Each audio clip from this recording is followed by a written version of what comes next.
можно сибула? Okay. Assalamu alaikum everyone. As you can see, today I have special guest for you. His name is Alisher Sadullaev, my motivator, Youth Affairs Agency's director and the youngest senator in Uzbekistan.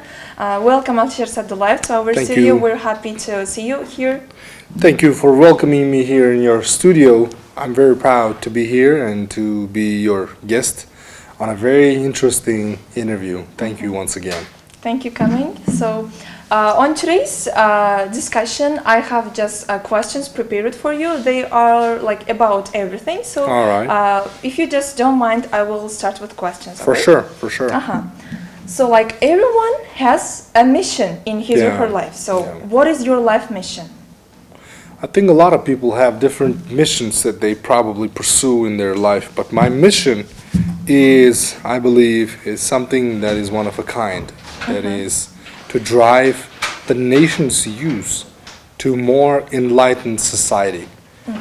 Because I believe no country in the world can be one of the best in the world without a proper education system and right skills that they can build a sustainable future for themselves. So my two missions are, if unified one is to make sure that we build a stronger and more enlightened, knowledgeable young people of Uzbekistan.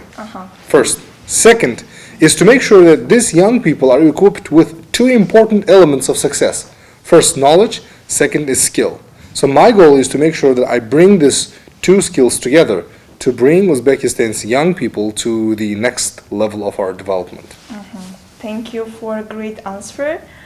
And I know you as a person who just strives like to do his best for young generation, because like you developed a lot of projects. One of them is Ibrat language camp. My favorite camp. Like I myself attended there and loved the atmosphere. So like my next question will be this question came from a lot of people. Just people are thinking, will there be a second, generation of the Ibrat camp? Like today, this year, will we have the second year? Some very great news I have to sound. We're going to hold a winter Ibrat camp as well. Really? That's going to be, there is another one, winter Ibrat English camp. In Bostanlık? Yeah, absolutely. With snow. It's a snowy weather. It's fantastic where people can ski, people can sort of have wintry activities turned on. You can actually lash out your energies, play with snowmen and snowball, whatsoever you name it. And you can actually ski, you can dive and so forth. So there's a lot of things you can do on a mountain area. So I think a winter season for Ibrat camp will be something new, something unexpected for young people. So I'm not really rushing to announce it, but I'm really sure we're going to announce it soon. So that's going to be a fantastic one. Wow, I'm looking forward to it. Like, it's just the news that everyone has been waiting for. Absolutely, absolutely. What do you think? Will you continue your career in this path, like, or do you want to change your career into something new? I think that's gonna happen anyways. I mean, you want it or not, you have to gain more experience in other fields as well. I mean, new state policy, education are, critically important for the country's development. But still, you have to, take experience in other fields as well. That's what life requires from us. So we have to change. We have to make sure that we bring a lot of knowledge to our career and to our life. Otherwise, you're gonna slow down. You're gonna stray from your goal, and you're not gonna develop. That's the path where you die. When I mean you physically do not die, but you morally die.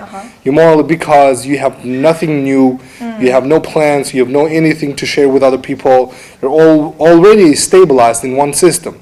So I think it's maximum 5 years, no more than that. I mean, I have been already in youth state policy for the last 4 years. I mean, 2 years, 1.5 year in public education, and already 2.5 year in youth state policy. So I almost have 2.5 years left to live in youth state policy. So after 3 or 2 years, probably I will leave this job. But I'm not really sure. That's what actually happens in a real life. My expectation is that's what it is. Okay, thank you for your answer. All right. This interview is like being something that has never been before. Like you're answering to the questions that no one did know. So thank you for that, by the way. All right, yeah. Do you have a favorite quote? For example, whenever you feel unmotivated or depressed, is there a quote or something like that that makes you feel motivated and do your best? So Not really, I think. Often I don't get depressed. I'm always stressed. So that's a normal lifestyle that I probably have on a daily basis. I talk to people. I get nervous. I actually sometimes, scold and talk off, and sometimes tell out people, and they say, that's not going to work in that way. And I probably, perhaps rudely sometimes criticize other people. So getting nervous is normal thing, and getting depressed, getting stressed is also normal. I think whenever I look at it, I say there are two types of things that you look at in your life. First is a problem, second is a challenge. You have to look at anything not as a problem, but as a challenge. Because if you tell this is a problem, this is something that you can solve. But if you say this is a challenge, this is something that helps you to grow, to develop, to rise, and to make sure that you become more broadened, you become more skilled, you become stronger, enlightened, and experienced, and so forth. That's what it is. So you have to look at anything, not like a problem, but a real challenge that will grow you as a person, that will challenge you, take you to the edge. You're going to have to pull yourself over. You're going to have to do it. Otherwise, you're not going to run. You're not going to win the game. That's not an easy job. So you have to make sure you bring out your best to do that. You win this competition. The second is I think it is when you feel the sense of appreciation. That's a very important word. Why? Because there are people who normally are not okay. You just look at him and say, why he's not content with his life? He's healthy, he's strong, he's knowledgeable guy. What problem he has? He doesn't have any problem, but he creates problem for other people all the time. And that is wrong. That's a wrong lifestyle. What I think here is that you have to have a sense of appreciation all the time. You have to know how to treat other people. You have to say, if someone do good things for you, you have to tell, thank you. I love you so much. I love it. Thank you very much. And so forth. You have to do it. People don't do it. People take it for granted. They're sort of that's not going to work out. You have to be normally very content with things that you actually achieve or other people serve. But in our society, what I often face is that people are normally not content with what they have. And that is going to ruin them. That is going to ruin their life, mindset, lifestyle, whatever they have.